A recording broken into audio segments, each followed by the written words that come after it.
are back with Lisa Waters Lain in the studio. She comes with just sharing her take on gardening throughout the week. So she comes in each week. And we've been doing this for how long, my dear? I don't know. It's been 10, 15, 20 years. I can't remember. Nah. Okay. So long, neither one of us can remember how long we've been doing this.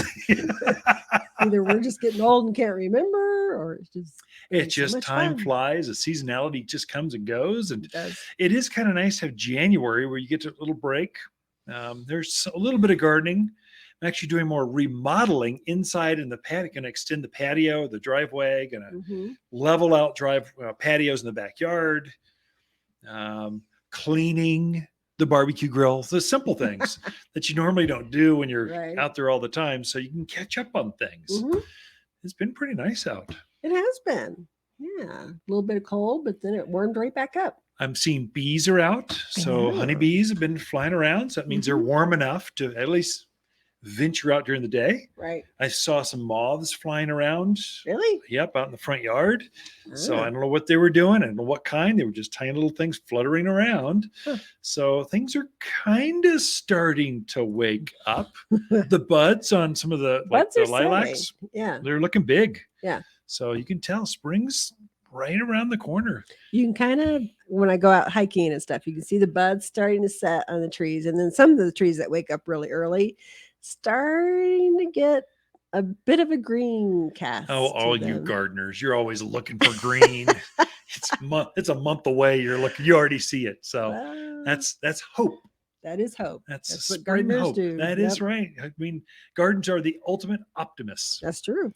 Otherwise, why would you look at a seed catalog and order, pay $2 for 10 tiny seeds that will look like that package 5 months from now?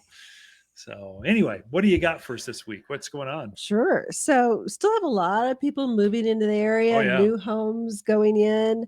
So we do get a lot of people asking about screens. They want to screen their neighbors, screen the roads, screen, the ugly RV garage out there. And yes, you can plant now. And get those screens started so that get those plants in the ground so that when they wake up, they're going to get some more growth on them, and you'll even have a better screen. So it's a good time to be putting those things in. And as long as you can dig in the soil here, you can plant. And there's a lot of nice evergreen type screens that you can use. So I thought I'd talk about a few of those. Evergreen screens that provide winter-long dense privacy. Google will like that search. There you go.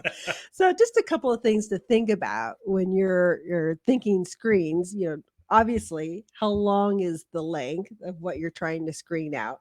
If it's a really long length, I always tell people don't put don't plant 50 of one tree. Monoculture. Right. That's what they call that. Yeah. You need some diversity in there. Number one, it adds interest to the eye. So it's not just little soldiers lined up ready to march on your house. But it also, if a disease or an insect comes through that wipes out a certain variety, you have a backup. You don't have 50 of one tree that can just totally wipe out your whole screen. Leland Cypress. I think you're mentioning those. We sold that for decades. Right. We thought, bulletproof, nice green, thick, 25 feet by 12 feet wide, perfect screen. We're losing every single one of them in the county. There's not one. They've been attacked for about 5 years now, and there's hardly one left because there's a canker, some weird disease that gets in the base, cuts them out, and then doesn't get on the other cypress, only Leland's. Yeah. And so if you had a monoculture all the way down the driveway, they're all going to die. You can just watch them. There's nothing you can do.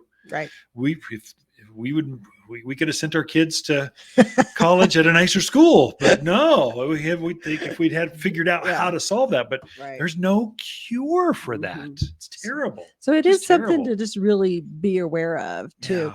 And the other thing for screens, especially if you're screening for sound, it's good to have some variation in there, and don't line them all just up in a row. Yeah. Kind of off center them or stagger them, using some other shrubs. Yeah. Or things in between. It adds interest, and it also helps with the sound if you're trying to create a sound barrier as different textures and heights affect that sound wave more Right. than just having one type of texture, one type of foliage, one type. Mm-hmm. I even tell folks when I'm helping them, put some deciduous stuffs in there. Sure. Put a maple, put an aspen, put some crab apples, something that grows fast Mm-hmm. while you're waiting for the evergreens to fill in, and then also give you some interest. Right. I agree, definitely.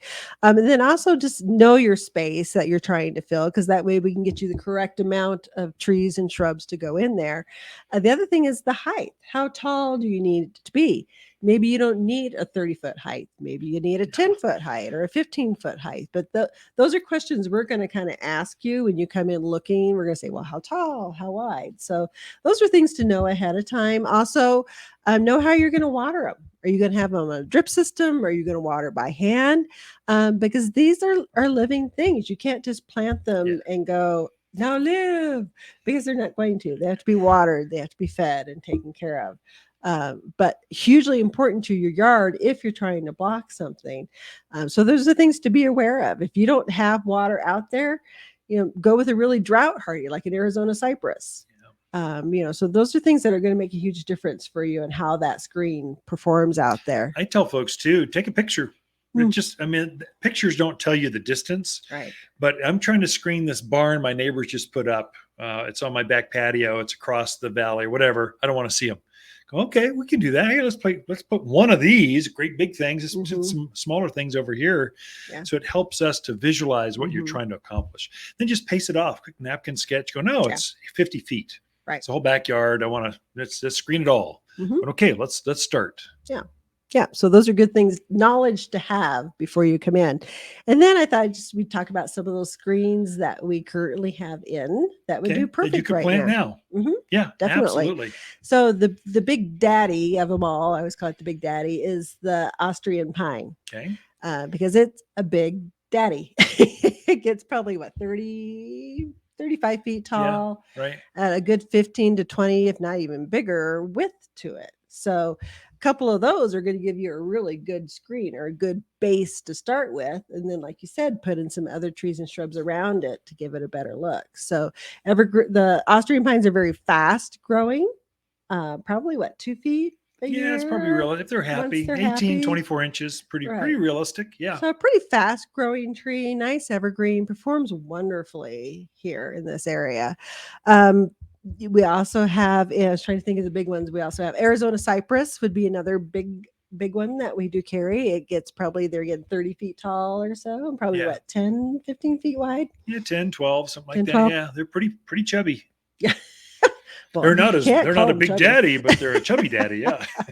And that's another one, very drought hardy. Yeah. You let them get some age to them. And sometimes you could probably almost take them off water, just knowing if we have droughts, that kind of thing, that you would need to get water to them. But that's another good one. And then we have some of the smaller ones out there, the junipers, the Spartan juniper and the Wichita blue juniper. Spartans are green. And the Wichita blue, of course, is that gray blue color. And I love the contrast of using some of the gray blue, like the Wichita, with a pine that's green. It gives you a nice contrast out there. That's pretty. And those get tall. They're 10, 12, 15 feet tall. They're not short. No. They get way above head height. So and they spread 3 to 5 feet. Yeah, as wide as your hand, maybe a little bit wider. Depends on the age. Hand? Yeah, and arms. Yeah, I'm going, that's not very big. Ours are wider than I can't reach around them, so they're probably 7-8 feet wide. Right, and those have been in the ground 10 years. Yeah, something like that. They're pretty fully grown. Yeah, and we use them to block the street, and it actually does a wonderful job at that.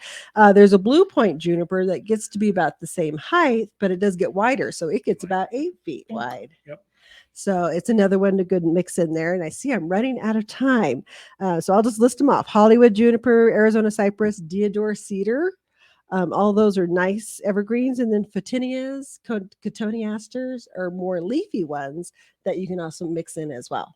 Lots of evergreens you can plant now. It's worthwhile coming in to take a look and kind of take them all in and see what they look like, mix and match. The aisles here at the Garden Center have designed more privacy screens. It's true. We just take up the aisle and go, let's line them out for you. And then so you get the right amount. So you get the right privacy. Yep. Lisa Waters laying in with the privacy screens, the evergreens you can plant in your yard right now. Be right back after this.